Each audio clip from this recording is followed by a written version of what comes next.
was thick, enveloping the empty parking lot in an unsettling stillness.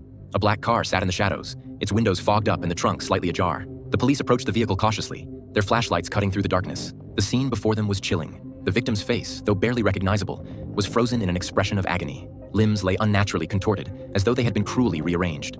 Broken nails and bruised knuckles spoke of a violent struggle. The body had been mutilated so severely that identification was already a daunting challenge.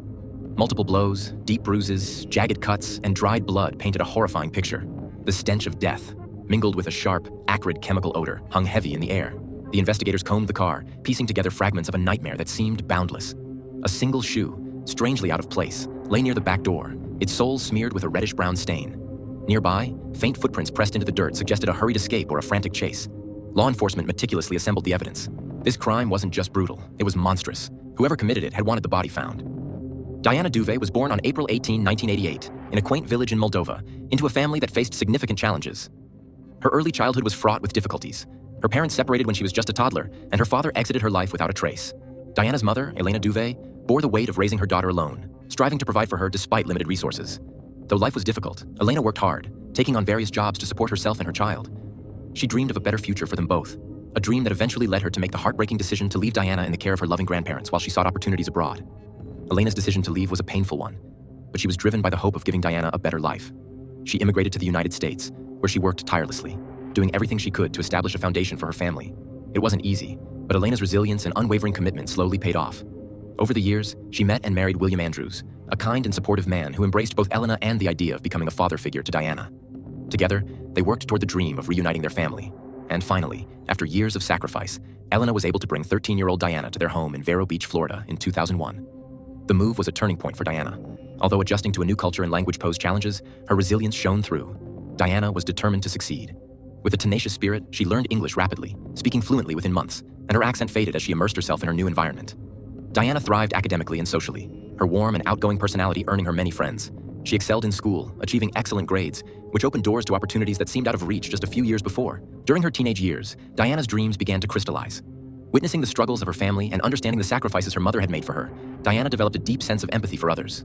This compassion steered her toward a career in healthcare, where she believed she could make a meaningful difference in people's lives.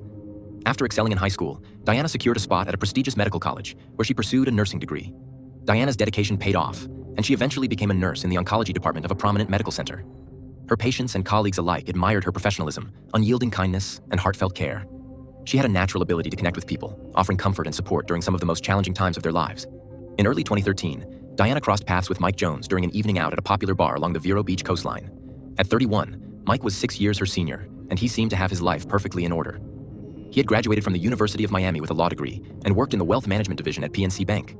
His polished demeanor and charm quickly drew Dianna in. They began dating shortly after exchanging phone numbers, and their connection was immediate. To Dianna, Mike seemed like the perfect partner. He was well-educated, confident, and financially stable, a seemingly ideal match for her. Her family, too, welcomed him into their lives. Mike's smooth talk and apparent success were endearing to them, and they believed Dianna had found someone who would cherish and support her as she pursued her dreams. But as time passed, cracks in this perfect image began to surface. Initially, Dianna was open about her relationship with Mike, sharing stories about their dates and introducing him to her friends. However, as the months went by, her behavior began to change in subtle but troubling ways. Once vibrant and outgoing, she became more reserved, often declining invitations to social gatherings. Her visits to her parents, which had once been frequent and filled with joy, dwindled. Her friends, including her best friend Emily, began to notice a shift in Dianna's demeanor. She became secretive, often evading questions about her relationship and leaving people with a sense that something wasn't right. Dianna's friends were particularly concerned about the way Mike seemed to exert control over her. During the rare occasions she attended social events, she exhibited behavior that alarmed those who knew her best. She kept her phone constantly within reach, responding immediately to Mike's calls or texts. On several occasions, she excused herself abruptly after receiving messages, claiming she needed to leave. Dianna even began parking her car out of sight when visiting friends, an act that seemed incongruous with her previously open and social nature. These changes were subtle but alarming. Dianna's friends tried to talk to her about it, but she brushed off their concerns, assuring them that everything was fine. Mike, to everyone on the outside, seemed like the perfect boyfriend, polite, charming, and successful. But the behavior Dianna exhibited around him suggested that something darker was at play. Dianna's reluctance to confide in her friends and family and her increasing isolation hinted at a growing emotional strain. Over time, it became clear that Mike's influence over her was deepening. It wasn't just that Dianna seemed distant. She began to act differently, as if under pressure, unable to act freely or make her own choices. Her increasing anxiety and discomfort around him were evident to those who loved her most. This shift in Dianna's behavior was more than just a phase in a young relationship. It was the beginning of a complex dynamic, one that would change the course of her life. Dianna's sense of self was gradually being eroded, and her ability to express herself freely seemed to vanish. She was no longer the confident, independent young woman who had once moved across the world to build a new life. Instead, she seemed to be living under the shadow of someone else's control. The struggle to maintain her own identity and her increasing unease with the relationship became her silent burden. But at that point, she had yet to find the strength to walk away. In the months that followed, Dianna would continue to face challenges, both internal and external, as she navigated her relationship with Mike. Despite the mounting pressures, she still held on to her dreams of a fulfilling career in healthcare and of one day finding the kind of love that made her feel safe and respected. But for now, Dianna was caught in a struggle that she could not yet escape, and it would take more than just the love of her family and friends to help her find her way out. As the pressure continued to mount, the question of what would happen next remained uncertain, as Dianna faced the crossroads between love, control, and the search for her own freedom. Emily, in particular, grew concerned.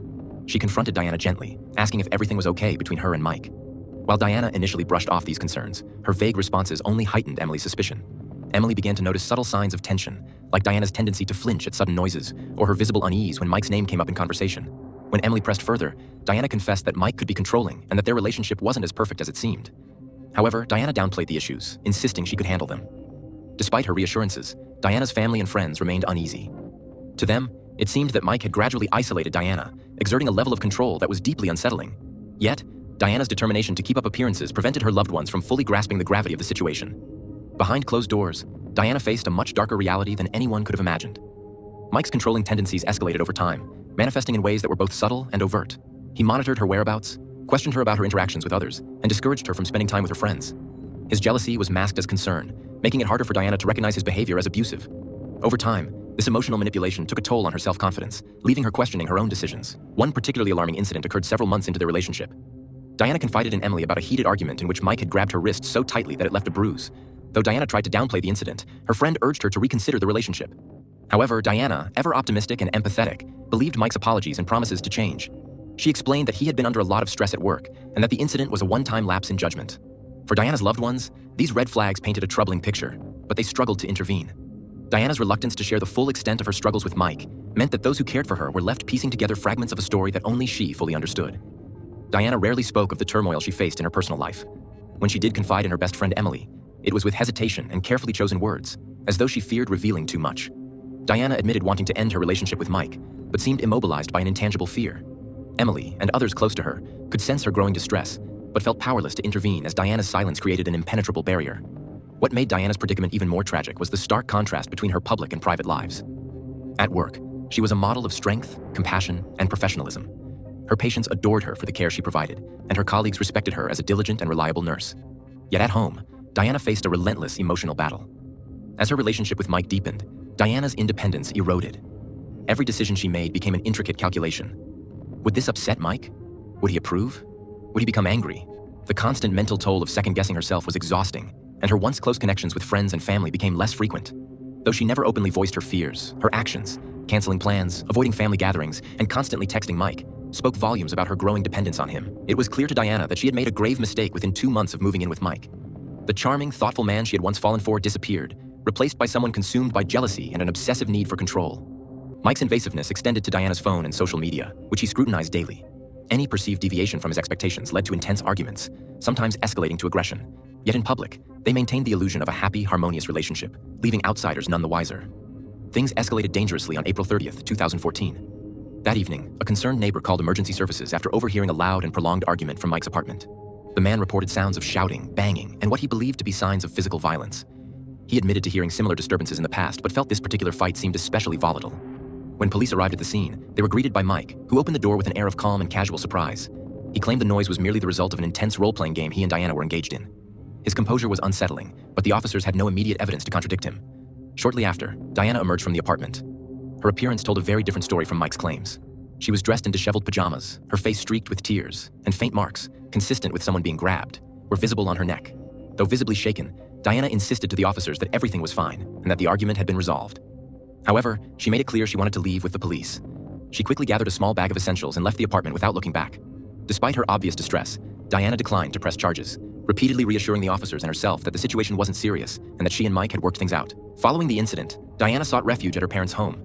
She confided in her mother about the fight, admitting it was the culmination of months of emotional and verbal abuse. Her mother urged her to cut ties with Mike for good, and Dianna agreed, vowing to end the relationship. However, as is often the case in such situations, her resolve wavered. Dianna's departure marked a turning point, but it also ignited Mike's more dangerous tendencies. The days following her move to her parents' home were fraught with escalating manipulation. He sent her flowers, left voicemails begging for forgiveness, and even involved mutual friends to mediate on his behalf. While Dianna tried to maintain her resolve, Mike's relentless pursuit wore her down. Her friends noticed that she seemed emotionally drained, unable to fully distance herself from him despite her clear desire to end things. One evening in mid-May, Dianna's mother found her sitting on the porch, staring blankly into the distance. When asked what was wrong, Dianna broke down, confessing that she felt trapped. She admitted she feared Mike's reaction if she severed ties completely, describing incidents where he had hinted at harming himself if she left him. Her mother encouraged her to seek help, suggesting therapy or even a restraining order, but Dianna hesitated. She felt ashamed, convinced she could handle the situation on her own. Unbeknownst to Dianna, Mike's obsessive behavior extended beyond their interactions. He began tracking her movements, showing up unannounced at her workplace and attempting to follow her when she went out. Dianna confided in Emily, who urged her to take action before things escalated further. Still, Diana's compassionate nature and reluctance to involve the authorities left her vulnerable. Her loved ones could only watch helplessly as Dianna navigated the increasingly dangerous terrain of her relationship with Mike, hoping she would find the strength to break free. Dianna rarely spoke of the turmoil that defined her personal life. When she did open up to her best friend, Emily, it was with extreme caution and deliberate phrasing, as though she feared even her words could have dangerous consequences. She admitted wanting to leave her relationship with Mike, but seemed trapped by a paralyzing mix of fear and uncertainty. Emily and others close to her could only watch helplessly, sensing her growing distress but finding themselves unable to penetrate the walls Dianna had built around her struggles. Dianna's plight was all the more heartbreaking because of the stark dichotomy between her public and private personas. At work, she was admired as a compassionate, dedicated nurse whose patients and colleagues adored her for her professionalism and warmth. She was a source of light and stability for those in her care. At home, however, Dianna battled a deepening emotional storm, one that consumed her piece by piece. This duality is common among individuals in controlling or abusive relationships, where success in public spheres often becomes a coping mechanism, a way to maintain some semblance of control amidst the chaos. What Dianna didn't realize was how far Mike's obsession had progressed. He began tracking her movements, showing up unannounced at places she frequented, and even attempting to follow her home from work. He once left a threatening note on the windshield of her car, which shocked her. Dianna confided in Emily, who urged her to seek help immediately, warning her that Mike's behavior was spiraling into something far more dangerous. As the weeks went on, Mike's actions became increasingly erratic. He hacked into Dianna's social media accounts, scrutinizing her private messages for any perceived betrayal. He began spreading rumors among mutual acquaintances, framing Dianna as the unstable one in the relationship to protect his image. These tactics left Dianna feeling isolated and unsure of whom she could trust. Her loved ones grew more alarmed, but Dianna remained trapped in a web of fear, guilt, and manipulation. For those who cared about her, the growing danger was palpable, and they could only hope Dianna would take action before it was too late. By the evening of June 20th, Elena was frantic with worry. Her daughter's unexplained silence had stretched into hours, each passing minute intensifying her dread. Dianna was reliable, always responsive to calls or texts, and her sudden absence was deeply uncharacteristic. Unable to shake the foreboding feeling that something was terribly wrong, Elena drove to the police station to file a missing persons report. The officers listened empathetically and assured her that they would investigate. However, as Dianna was an adult, they explained that official protocols required waiting 24 hours before formally beginning a search, unless evidence of foul play emerged. For Elena and her family, this delay felt like an eternity. After some time, Dianna never showed up and the police began a search. The initial stages of the investigation focused on tracing Dianna's phone. Her last known location placed her near Mike Jones's neighborhood, strengthening the suspicions of her loved ones who had long been uneasy about the relationship. Attempts to contact Mike proved fruitless. Calls went unanswered, and his phone was also switched off. Meanwhile, Dianna's family, desperate for answers, drove to Mike's condo and parked outside, hoping he would return. When he failed to appear, their unease deepened. Law enforcement quickly moved to secure a warrant to search his residence, given the mounting evidence and testimonies from those close to Dianna. Upon entering Mike's condo, police found the space disturbingly pristine. The air of normalcy was unsettling, with no signs of struggle or evidence pointing to Dianna's whereabouts. The investigators meticulously combed through the apartment, searching for anything that might provide a clue: hidden messages, misplaced items, or anything suspiciously missing. Yet, the scene was barren of definitive leads, amplifying fears about Dianna's fate. A message Dianna had sent Elena earlier in another language was reviewed carefully. Though Elena confirmed it matched Dianna's usual style, investigators couldn't ignore the possibility that someone else could have sent it to mislead them. Dianna's best friend, Emily, came forward with critical information. She provided the police with pictures of bruises on Dianna's neck from a prior altercation with Mike. Emily explained how Dianna had hesitated to report his behavior, fearing retaliation. She recounted Dianna's growing anxiety over the past months, emphasizing that her friend had often downplayed the danger she faced to protect her parents from worrying.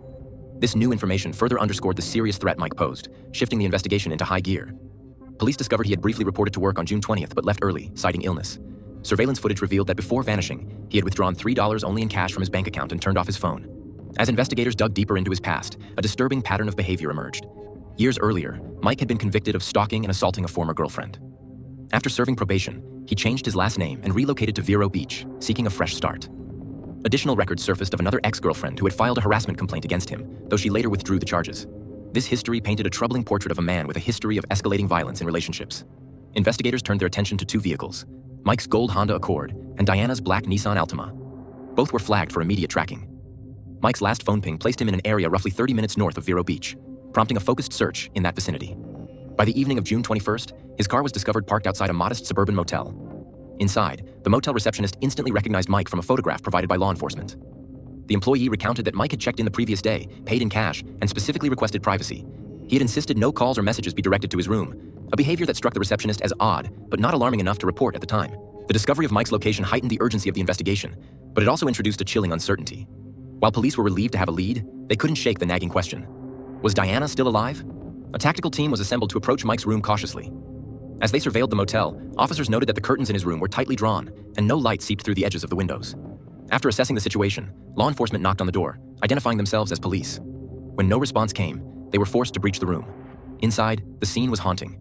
The room was dimly lit, with blinds fully shut, and the air smelled faintly of cleaning supplies. Police found Mike sitting on the edge of the bed, his demeanor unnervingly calm. A backpack filled with cash, a burner phone, and several changes of clothes sat by his side, a clear indication that he had been planning to flee. When questioned, he maintained his innocence, claiming he had no idea where Dianna was and hadn't seen her since the evening of June 19th. His nonchalance infuriated the officers, but without Dianna's whereabouts or evidence tying him directly to her disappearance, they couldn't immediately charge him. As police searched the room, their attention was drawn to a pair of muddy shoes near the door and a faint trail of dirt leading to the bathroom. Inside, they discovered a damp towel and a partially emptied bottle of bleach. These items were confiscated as potential evidence, though they stopped short of providing direct answers. Back at headquarters, investigators worked tirelessly to reconstruct Mike's movements in the days leading up to Dianna's disappearance, hoping to uncover the break they needed to solve the case. Volunteer groups combed through wooded areas, empty lots, and nearby waterways, focusing their efforts around Mike Jones's last known locations. Law enforcement intensified their efforts, broadening the scope of the investigation to include individuals who might have assisted Mike. Potential safe houses, previous associates, and even local businesses were scrutinized. New leads began to emerge, sparked by the growing public interest. A gas station attendant came forward with a significant account. Mike had been seen on the morning of June 20th, appearing unkempt and hurried, which corroborated the sighting, showing Mike purchasing a suspiciously large quantity of bottled water and cleaning supplies. The purchase raised red flags, suggesting premeditation and an attempt to cover up incriminating evidence. A search of the room yielded several suspicious items. Among them was a disposable burner phone, purchased that same day. A receipt in Mike's belongings led investigators to a nearby Walmart, where they obtained surveillance footage. The grainy video showed Mike exiting a vehicle resembling Dianna's black Nissan Altima.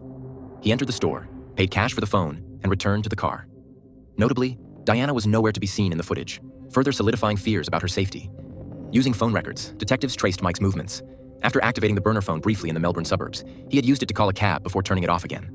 The cab driver, when interviewed, described Mike as visibly agitated but polite. The driver recalled him mentioning a recent breakup and provided details of the pickup location, a Publix shopping center.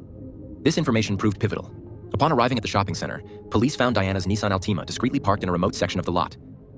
The discovery of the car brought a chilling breakthrough. On June 22, 2014, 3 days after Dianna was last seen, officers opened the trunk and found her lifeless body.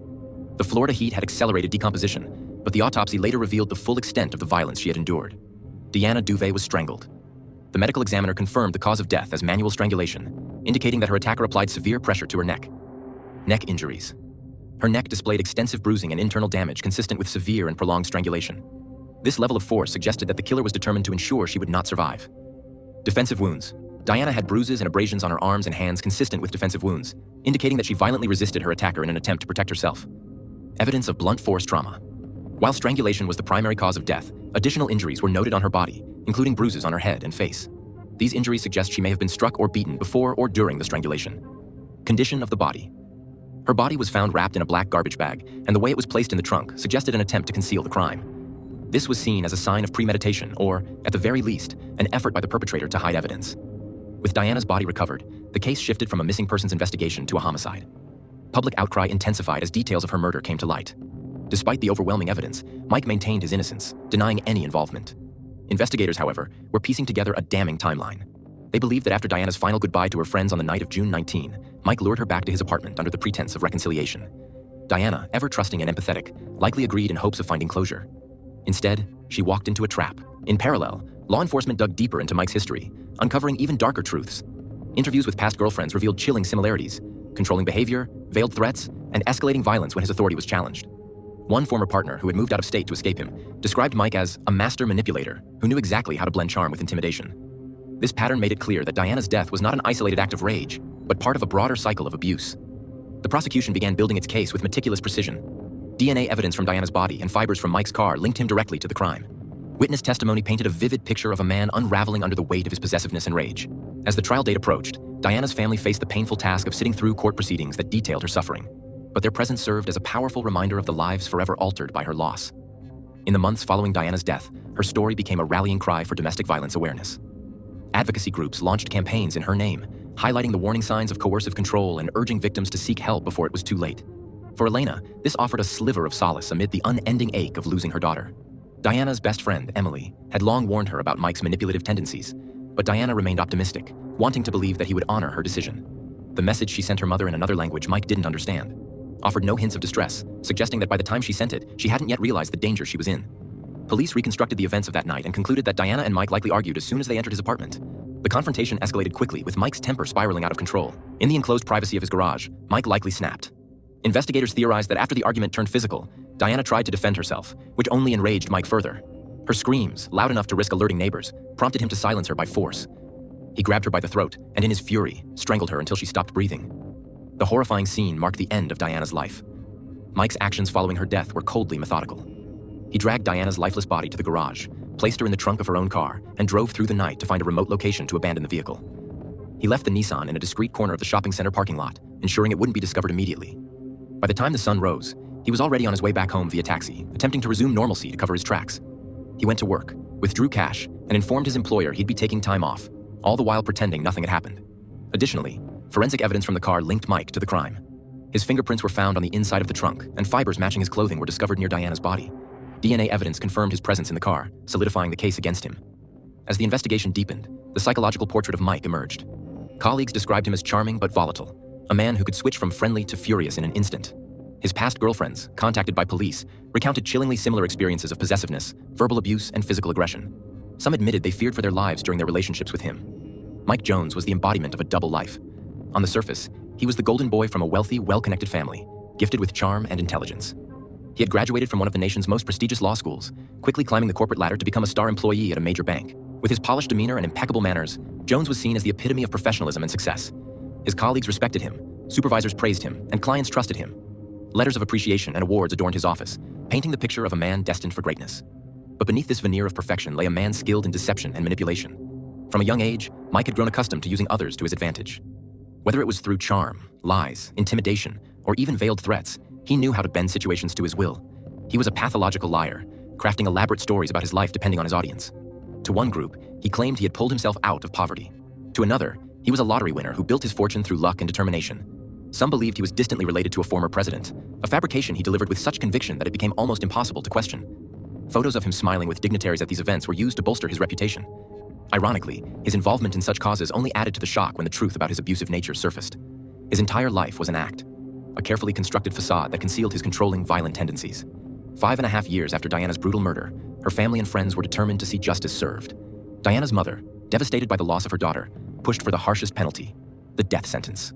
The prosecution presented a chilling account of Dianna and Mike's relationship, which had devolved from seemingly perfect to horrifyingly abusive. Photos taken by Dianna's best friend, Emily, showed bruises around Dianna's neck, vivid reminders of the physical violence she endured. Emily testified about the fear Dianna had expressed in their conversations, sharing how her friend had confided that Mike was growing more controlling and aggressive. Emily's testimony was corroborated by 2 of Mike's ex-girlfriends, who recounted eerily similar stories of how Mike's charm had initially won them over before his true, abusive nature began to surface. They described how he manipulated and isolated them, using psychological and physical abuse to maintain control. The evidence from Mike's garage sealed his fate.